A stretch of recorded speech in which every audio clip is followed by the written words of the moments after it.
The sun was sinking behind the western hills, painting the sky in shades of gold and blood red. When the rancher stepped out to check the fences near the creek, the air was quiet, except for the low hum of crickets and the whisper of water flowing over smooth stones. It had been another long day under the burning sun, mending rails and tending to restless cattle. But something in the evening air felt different, charged, as if the wind itself carried a secret. The rancher paused by the old cottonwood tree that leaned over the creek and noticed the faint trace of smoke rising beyond the ridge. He frowned.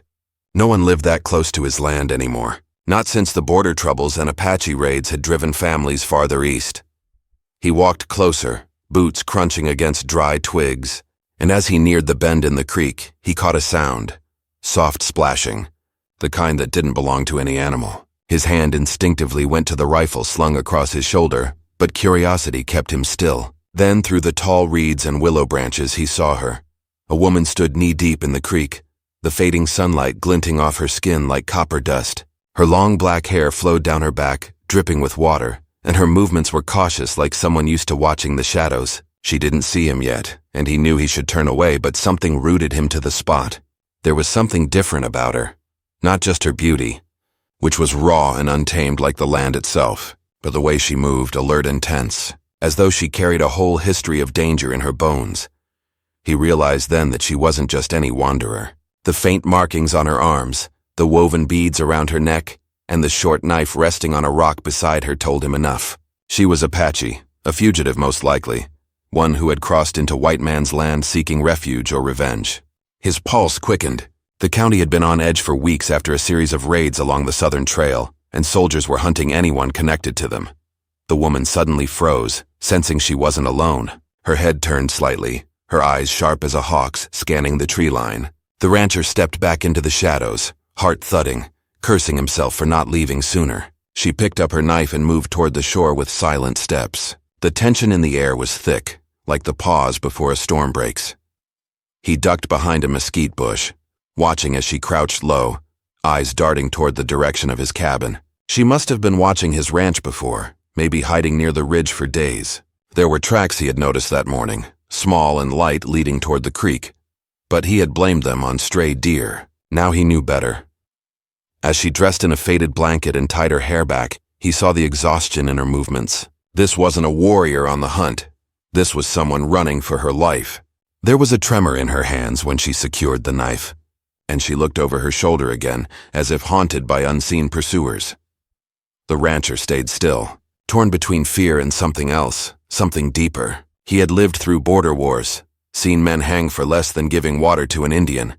Yet something about the look in her eyes stirred a part of him he hadn't felt in years. It wasn't just pity. It was recognition. The same weariness he saw in her face was one he carried too, a loneliness carved by loss and silence. The last light faded from the horizon, leaving the valley cloaked in twilight. The woman crossed the creek and disappeared into the brush that led toward his barn. The rancher followed her with his eyes until she vanished. He stayed frozen there for a while, unsure what to do. If he went back to the house and told the nearest patrol, they'd come by dawn. If he said nothing, he risked being branded a traitor to his own kind.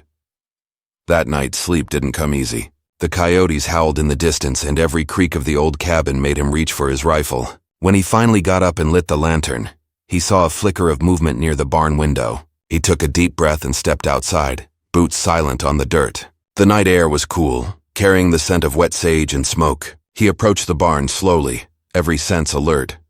Inside, the horses shifted nervously. The lantern light fell on a shadow crouched near the haystack. She turned toward him, eyes wide, knife in hand. For a heartbeat, neither moved. Then she spoke, her voice low and broken, as if unused to the English tongue. "Please," she said. "I leave soon. Just one night." The rancher didn't answer right away. He could see she was shivering, her blanket torn and her feet bleeding. Her breath came quick, and the way she looked at him wasn't with defiance, it was desperation. He lowered his rifle slightly. "They'll kill you if they find you here," he said. Her eyes flickered with a mix of fear and pride. "They kill anyway," she whispered.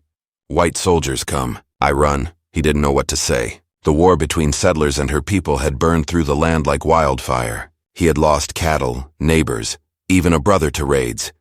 Yet standing before her now, none of that anger seemed to matter. What he saw was a woman hunted, cornered by a world that gave her no place to belong. He stepped aside and gestured to the barn. "Stay quiet," he said. "Just till morning." She hesitated, studying him as if waiting for a trap, then nodded and sank back into the shadows. The rancher turned away, feeling a strange heaviness settle in his chest. He knew he had crossed a line. By dawn, if anyone discovered her, his ranch could be burned to the ground. The night stretched long. Every so often, he thought he heard faint footsteps near the creek, maybe patrolmen tracking signs of escape. When the first light of dawn crept over the hills, he walked out to the porch and scanned the valley. The world looked peaceful, but he knew it was only a thin layer over danger. Then he noticed something that made his stomach tighten. A line of horse tracks led down from the north trail, fresh, recent, and heading straight toward his property. Soldiers, no doubt. They must have followed her scent through the hills. He turned back toward the barn, torn between warning her and pretending he knew nothing. Inside, she was awake, sitting near the window with her knife in hand. She looked up at him, eyes calm but ready. "They come," she said simply, as if she had already accepted it. He opened his mouth to speak, but before he could, the distant echo of hooves thundered across the plain. Dust rose against the sunrise like smoke from a gun barrel. The rancher's heart pounded as he looked at her, this fugitive Apache beauty who had stumbled into his quiet life and turned it upside down in a single night. He knew the soldiers wouldn't ask questions. To them, she was the enemy. To him, she had become something far more complicated. The sound of horses drew nearer. The moment of decision had come. He stood there in the doorway, torn between the law he'd lived by and the conscience that whispered another truth.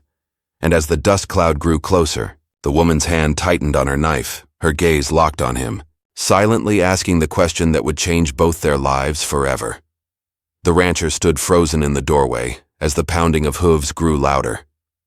The morning light spilled across the dry earth, and with it came the heavy dust of an approaching patrol. The Apache woman stayed crouched in the shadows of the barn, her eyes fixed on him, calm yet burning with quiet fear. She didn't move, didn't beg, just watched him with the kind of silence that spoke louder than words. For a long moment, neither of them breathed. He stepped outside and pulled the barn door shut, forcing his heartbeat to steady. The riders appeared over the ridge, 6 men in brown coats and dusty hats, rifles slung at their sides. Their horses slowed as they neared the fence, and the lead man raised a hand in greeting, though his eyes carried the sharpness of a hawk's. The rancher recognized him. It was Sergeant Holloway from Fort Cameron, a man known for being polite but ruthless in duty. "Morning," the sergeant called, his voice carrying over the distance. "We're tracking someone. Apache woman. Seen anyone crossing your land?" The rancher felt the weight of the question like a stone pressing against his ribs. He shook his head slowly. "Haven't seen a soul since yesterday," he said. "Just me and the herd." Holloway's gaze drifted past him toward the barn. "Tracks say she came this way. Might have crossed the creek behind your place." The rancher forced a shrug. "The creek runs wild this time of year. Could have lost the trail in the mud." The soldiers dismounted and began to look around, one of them walking toward the corral. The rancher's palms were damp. Inside the barn, she was probably watching through the cracks in the wood, holding her breath as the boots crunched closer. The sergeant's eyes moved from the rancher's face to the barn door, then back again. "You mind if we look around?" Holloway asked. The rancher hesitated, his jaw tightening. "Ain't much to see," he said. "But if you think she's hiding in my haystack, go ahead." The sergeant gave a short nod, motioning to 2 of his men. They moved toward the barn, rifles ready. The rancher followed, trying to keep his steps casual. His stomach churned. He could feel the weight of every second stretch longer than it should. When the soldiers pushed open the door, dust and sunlight spilled inside. The horses snorted nervously. One of the soldiers poked through the hay with his rifle while the other checked the feed bins. The rancher's eyes flicked toward the corner where she had been sitting. It was empty. His heart nearly stopped. Holloway looked around. "Nothing here," one of the men said. "Just horses and feed." The sergeant frowned, but after a moment turned away. "All right," he said. "We'll move on. If she shows up, you know what to do." The rancher nodded stiffly. "You'll be the first to know." When the patrol finally disappeared down the trail, he waited until their dust cloud faded into the distance before letting out a slow breath. He turned back toward the barn and stepped inside. "You can come out," he said quietly. A faint rustle came from above. He looked up and saw her perched in the rafters, hidden behind the hanging tools. She had climbed up there silently, leaving not even a scuff on the wood. She dropped down lightly, landing on her bare feet with the grace of a cat. "They gone?" she asked. He nodded. "For now." Her shoulders relaxed, but her eyes still carried the wild watchfulness of someone who never felt safe. She picked up the small bundle she had hidden earlier, a tattered blanket, a pouch of dried meat, and a small carved figure wrapped in leather. "You knew they'd hang me if they found me," she said softly. "Why you lie for me?"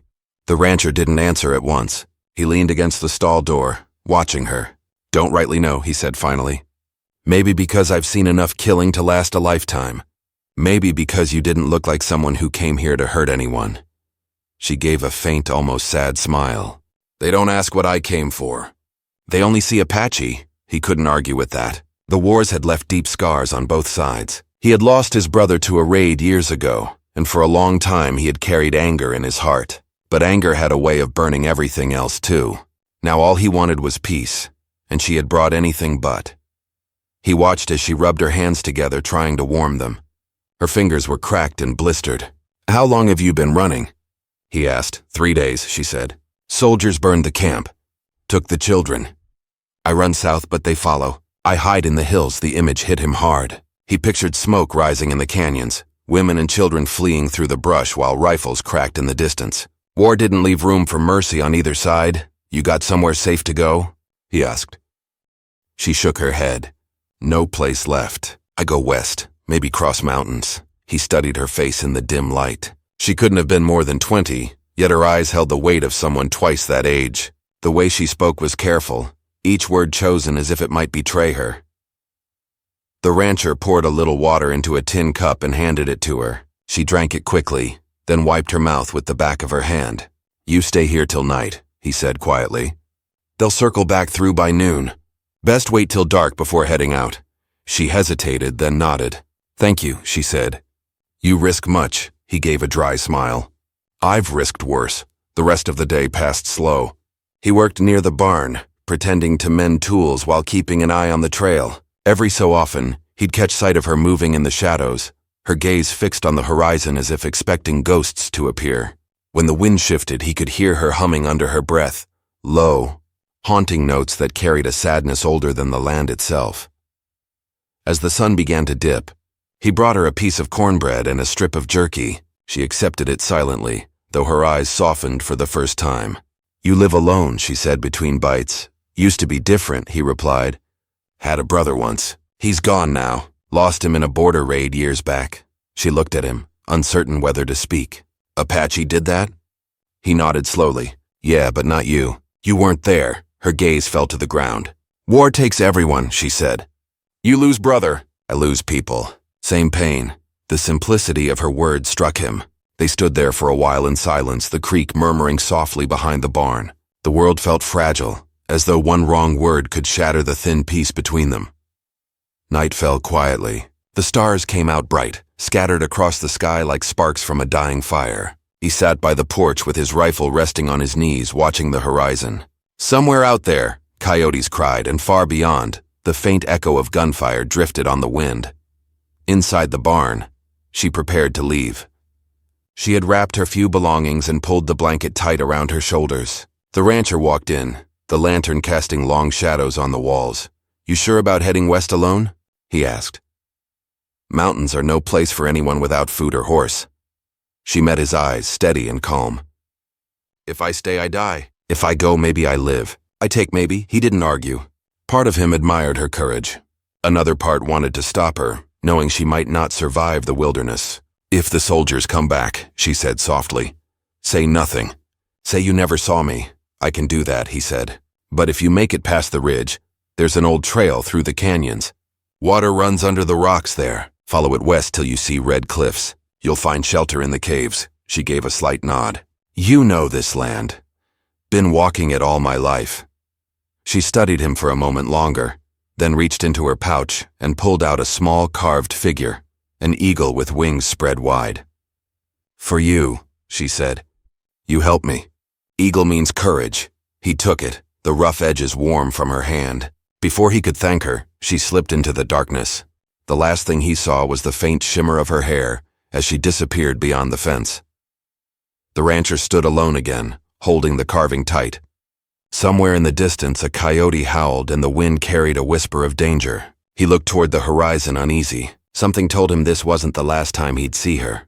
By morning, the soldiers would be back asking more questions. Tracks would be found and lies would have to be told. But beneath all that, something deeper had begun. An unease he couldn't shake, and a pull toward the wild unknown she had come from. He turned the eagle over in his hand and felt the faint marks carved into it. Symbols of her people, of freedom and loss. For the first time in years, he felt something stir inside him. Something that made the quiet life he'd built feel smaller than it had ever been.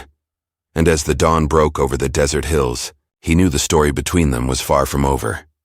The sun rose over the valley with a pale orange glow, touching the tops of the mesquite trees and lighting the fields with a soft haze. The rancher hadn't slept much that night. Every sound outside had kept him awake. The call of an owl, the rustle of dry grass, the memory of hooves that might return. When he finally stepped out onto the porch, the world looked quiet again. But that quiet didn't bring peace. It felt like the kind of stillness that comes before something breaks.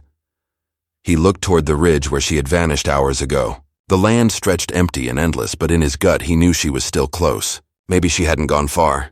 Maybe she was watching from the rocks, waiting to see if he'd betray her. He couldn't blame her for that. Out here, trust was as rare as rain. He went about his chores like any other day, trying to push the thoughts away. But they kept coming back.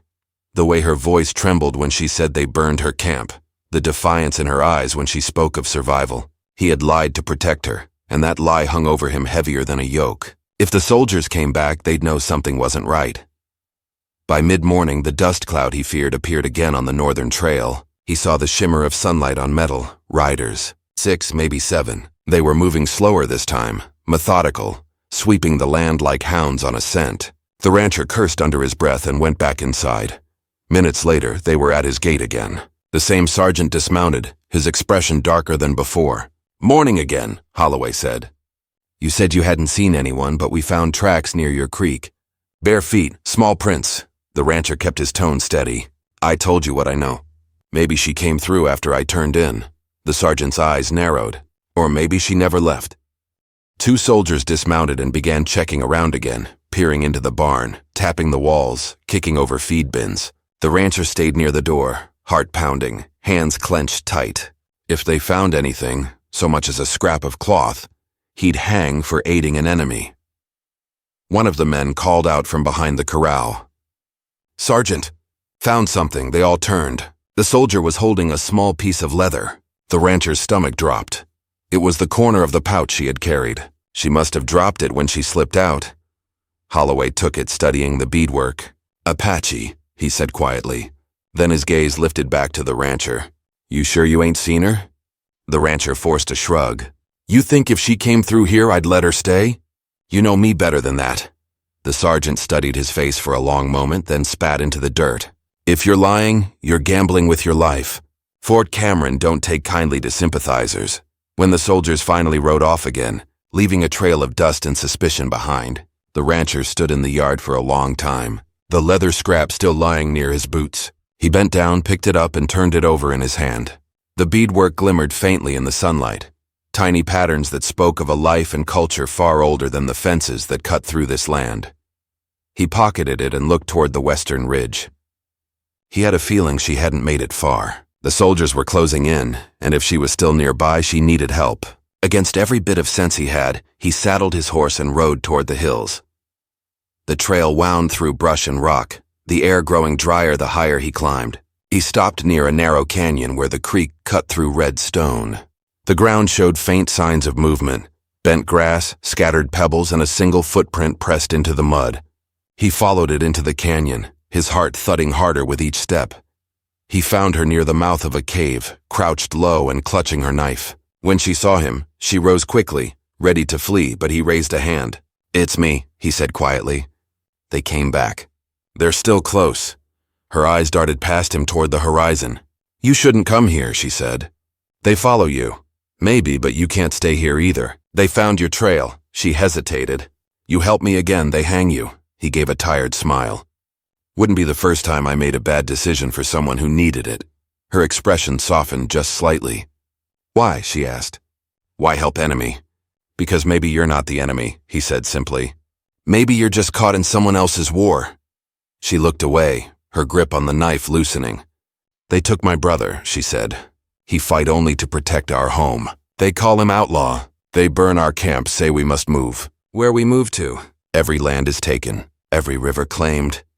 He could hear the bitterness in her voice, but beneath it, sorrow ran deeper. It wasn't hatred driving her, it was loss. You said they took children too, he said softly. Where do they take them? To the fort, she said. To make them forget who they are. He nodded slowly. He'd heard stories. Children sent east, raised under new names, stripped of their language. Some said it was mercy. Others called it the slow death of a people. Before he could answer, a sharp sound cut through the air, the distant echo of gunfire. She tensed immediately. He grabbed her arm. We have to move. They slipped deeper into the canyon, following the creek until it narrowed into a rocky passage.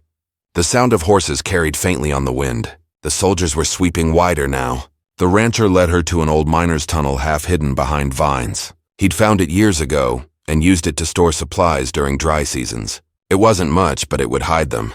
Inside, the air was cool and still. Dust hung in the beams of sunlight cutting through cracks in the rock. She sank down against the wall, breathing hard. They won't stop, she whispered. They hunt till blood, he crouched beside her. Then we wait till night. They sat in silence for a long while, listening to the faint sounds of wind and water outside. He could feel her exhaustion, see the dirt streaked on her face and the faint tremor in her hands. She wasn't a threat, she was a survivor, and the world had given her no other choice. As dusk settled, they heard the soldiers again, shouting to one another in the distance. At one point, a voice echoed dangerously close and both of them froze. The rancher rested his hand on his rifle, ready for anything. But after several tense minutes, the voices faded, replaced by the distant call of night birds. She exhaled shakily, the first real breath she'd taken in hours. He lit a small match, shielding it with his hand, and passed her a canteen. Drink slow, he said. She nodded, sipping carefully. You lose much too? She asked. He looked down, thinking of the brother he'd buried and the empty years that followed. More than I care to remember. She studied him quietly. Then you understand. When you lose, you fight to keep what's left. The match burned out, leaving them in shadow again. For a moment, the world outside felt very far away.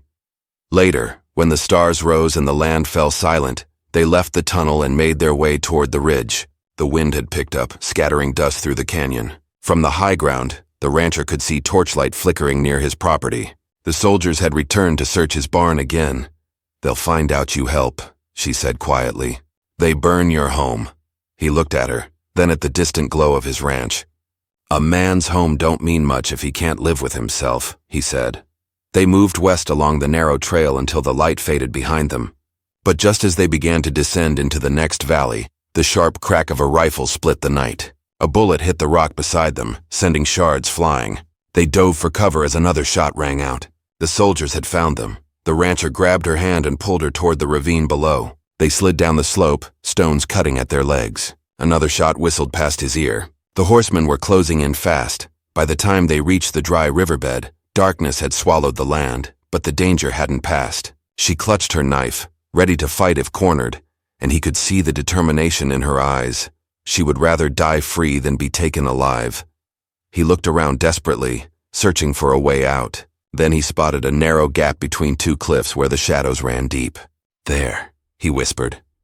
They slipped through the passage just as the riders reached the ridge above. The canyon walls muffled the sounds of the pursuit, but the echo of voices carried faintly behind them. They kept moving until the night went still again. Both of them were breathing hard, covered in dust, yet alive. The stars stretched wide above them, endless and cold. For a long time, neither spoke. The danger wasn't over, not by a long shot, but something had changed between them. They were no longer just a rancher and a fugitive. They were two souls caught in the same storm, bound by the same fear and the same flicker of hope that maybe, somewhere beyond this wild land, there was still a place left for mercy.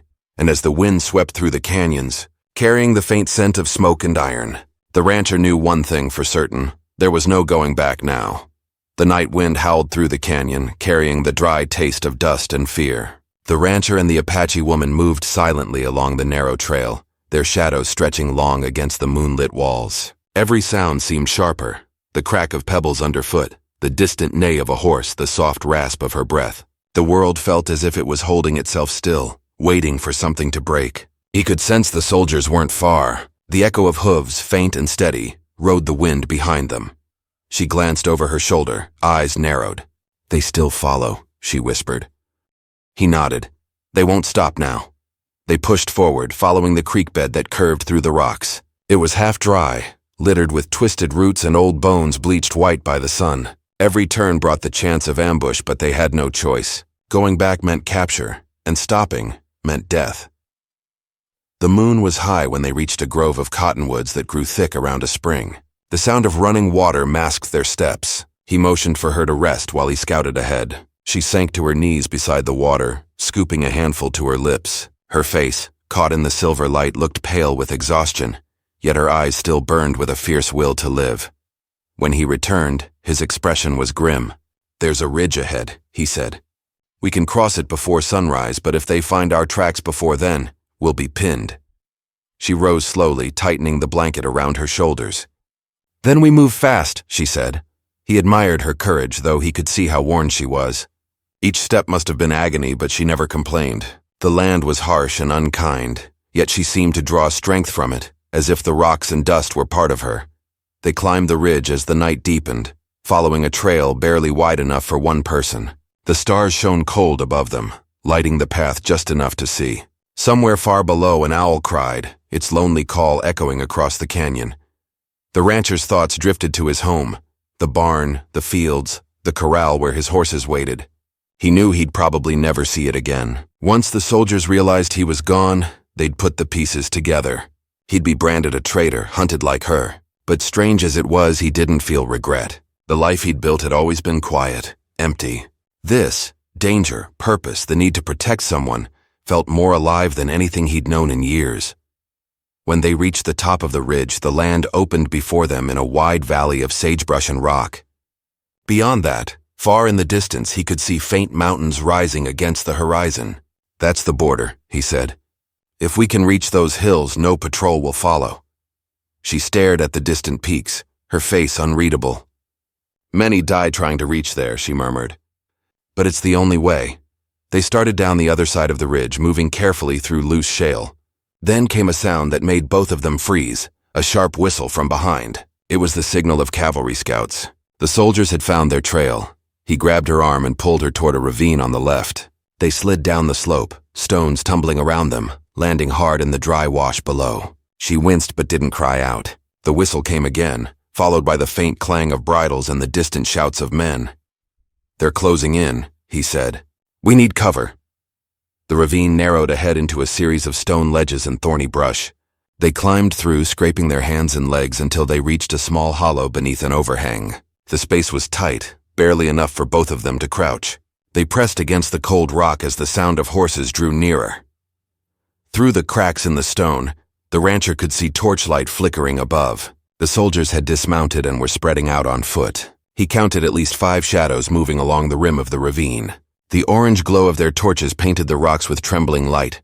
One of the men called out, "She's close! Tracks end down here!" Another voice answered, "Check the wash. They might be hiding under the ledge." The rancher's breath caught. He could feel her trembling beside him, though her face stayed calm. He reached out slowly and touched her hand, just once, a silent promise that he wouldn't let them take her. Footsteps crunched above. A rifle barrel poked through the brush just feet from their heads. They didn't move. The soldier peered down for a moment, then pulled back, muttering something about the trail leading south. After a few tense minutes, the sound of boots faded. The torches moved away one by one until the light disappeared from the cracks. They stayed hidden long after the voices were gone, neither daring to speak. Only when the first hint of dawn colored the sky did the rancher exhale. She looked at him, her face pale but steady. "You saved me again," she whispered. He shook his head. "We're not safe yet." They crawled out from under the ledge and started moving south. The air grew colder as the morning crept in, and a thin mist covered the valley. Their clothes were torn, their skin raw, but they kept going. Every ridge they crossed felt like one more mile between life and death. As the sun broke over the horizon, they spotted an old mission ruin in the distance, a crumbling church left from before the wars. Its bell tower stood crooked but still standing. "We can rest there," he said. "Maybe find food or shelter." They reached it by midday. The place was silent except for the wind moving through the empty arches. Inside, the air smelled of dust and time.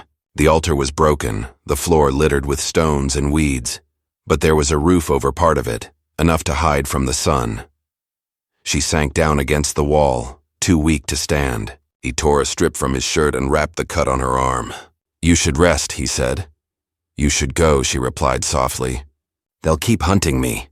"You still have chance to live." He shook his head. "Not after lying to them. I'm part of this now." For the first time, she looked at him with something close to sorrow. "You give up everything," she said. "Why?" He didn't answer right away. The words felt heavy in his chest. "Maybe because I'm tired of doing nothing while others suffer. Maybe because I see more honor in protecting you than in serving men who burn homes." She turned away, her eyes glistening. "You don't know what they'll do if they catch us." "I know," he said quietly. "That's why they can't." The rest of the day passed slow, filled with uneasy silence. The wind carried faint sounds from the north, distant voices, the metallic echo of tools, maybe a camp being built. The soldiers were close again, sweeping the area. As evening fell, dark clouds gathered over the mountains. A storm was brewing, the kind that rolled through the desert with thunder and fury. The air smelled of rain and danger. They decided to move again before the weather hit, hoping the storm might cover their trail. The first drops began to fall as they left the mission. By the time they reached the open plain, rain was coming down hard, turning the earth to mud. Lightning flashed across the sky, followed by rolling thunder that shook the ground. It was both a curse and a blessing. Their tracks would vanish, but the storm made it impossible to see far ahead. They pushed on through the darkness, soaked to the bone. The rancher led the way, his hand gripping hers to keep from losing her in the wind. The rain stung their faces and the ground gave way beneath their boots. At one point she stumbled and he caught her, holding her close until she found her footing again. Through the roar of the storm he thought he heard voices, faint but there, shouts, whistles, the bark of orders. The soldiers hadn't turned back after all. They were using the lightning flashes to track movement. The rancher pulled her toward a cluster of rocks and crouched behind them.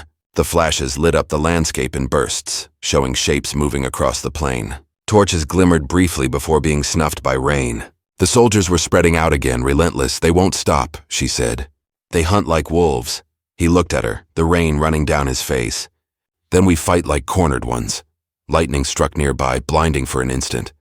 In that flash, he saw them, 3 riders breaking off from the main group, heading straight toward the ridge where they hid. Time seemed to slow.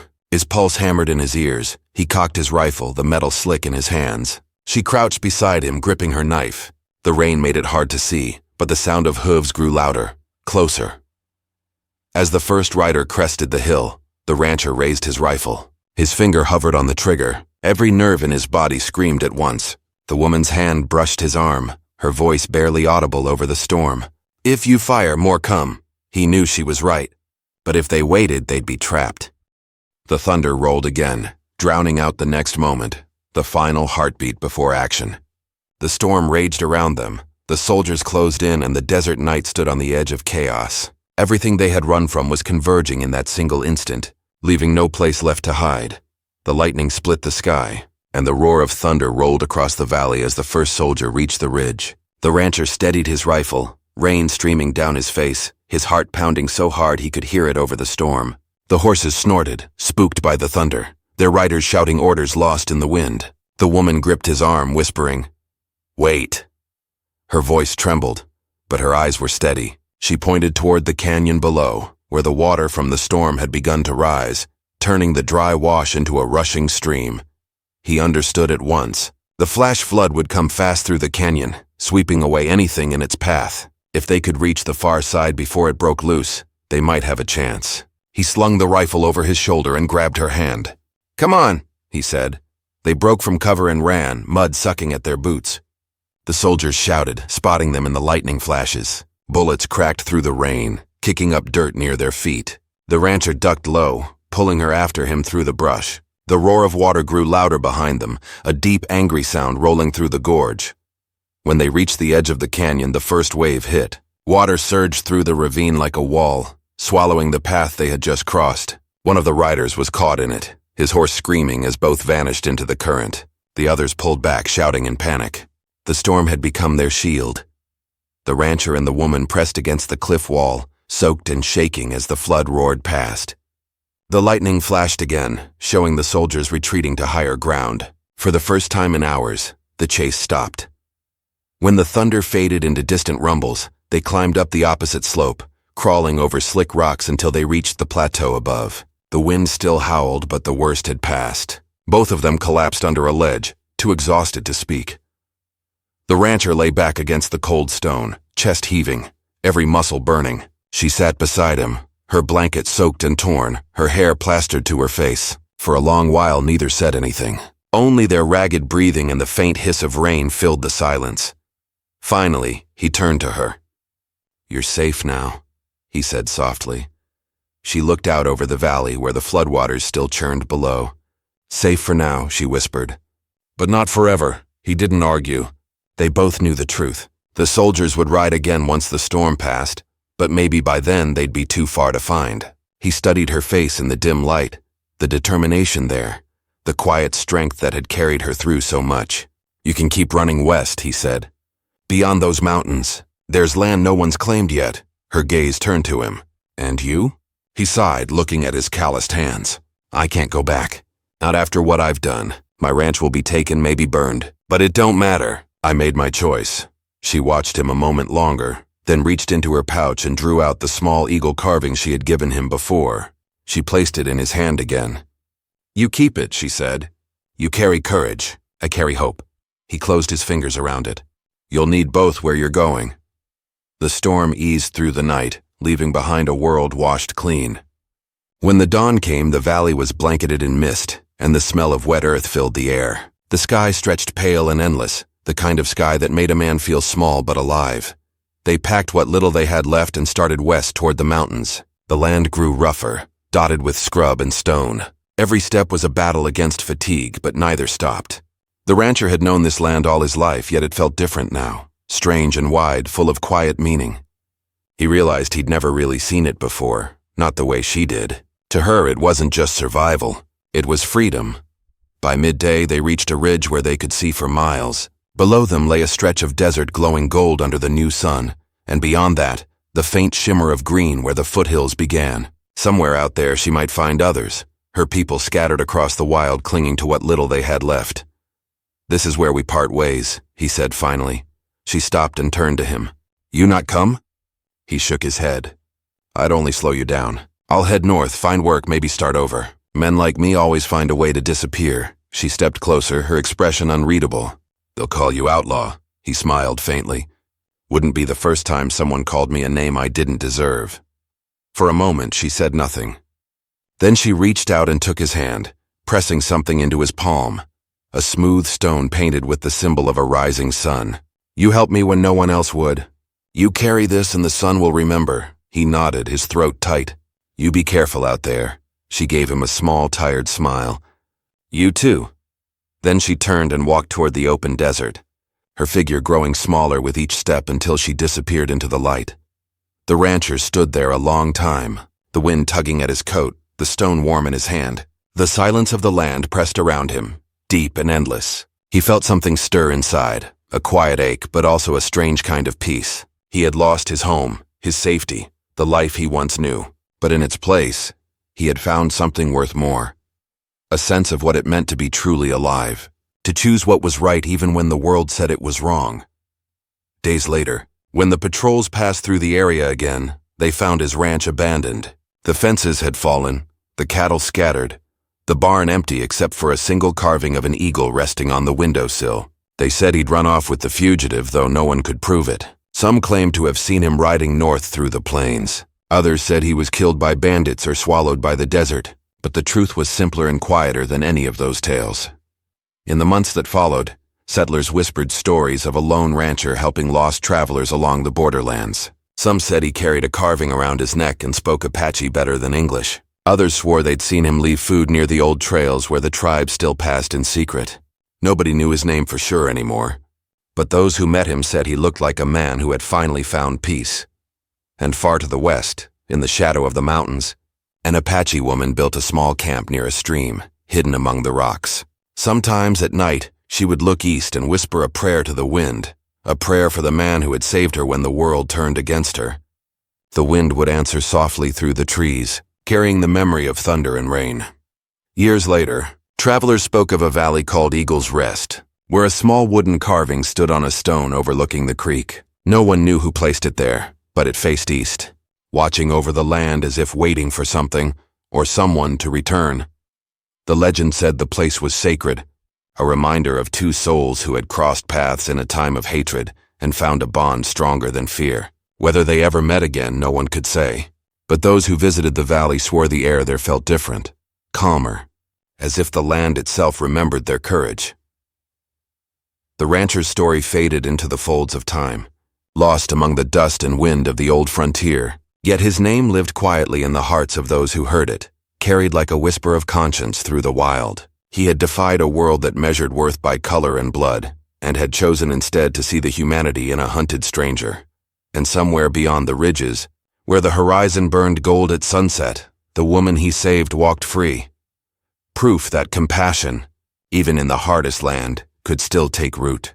The desert kept their secret, but the story endured like the wind across the canyons, eternal, haunting, and deeply human.